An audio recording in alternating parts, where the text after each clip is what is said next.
السلام عليكم. وعليكم السلام، يا هلا بالمهلي، يا هلا بالمهلي. العفو، الأخ منين؟ من الكويت، الإمارات؟ والله بالحقيقة من الإمارات العربية المتحدة. العفو، والأخ من وين؟ أنا أخوك دعبس من العراق. والله والنعم والثلاث نعم، والله أنت مع قال الراس يا العراقيين. قول لي يا أخوي دعبس، حضرتك إيش تشتغل؟ أنا حديقة. شنو؟ أقصد يعني كاسب خيري شري. العفو، والأخ شو يشتغل بالإمارات؟ والله بالحقيقة مشرف تربوي. ما شاء الله ما شاء الله. زين يا أخوي، احكي لي على الإمارات، يقولون تشبه دبي.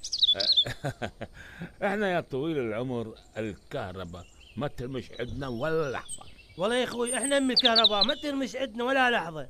أنت شايف لك ميت ترمش. إي كملي وجه الخير. وحنا يا طويل العمر بنينا أكبر برج بالعالم، برج خليفة. والله يا أخوي إحنا همين عندنا هواية أبراج. برج أحمد المطيرشي، وبرج قاسم طرزينة، وبرج سرمج يويو، بس مو كل كبير، يعني بي 6 حلات. اي كمل يا وجه الخير. وحنا يا طويل العمر ما عندنا نسوان يشتغلن بشهايدهن. عفا عليك، احنا لا نسوان ولا زلم يشتغلون بشايدهم. ما شاء الله ما شاء الله، ونعم التربية. العفو، ممكن سؤال بلا زحمة؟ تفضل يا اخوي. انت بالامارات ايش قد راتبك؟ والله يا اخوي يعطونا 6000 درهم الراتب الاسمي، 5000 درهم بدل خطورة، و4000 درهم بدل سكن، و2000 درهم بدل سياحة. نعم بدل سياحة وسفر، و1000 درهم بدل استجمام.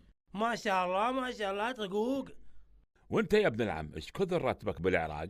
اني ينطوني 400 الف دينار. وهذن ال 400 ألف دينار بدل ايش؟ هذني بدل ما اقدي بالشارع.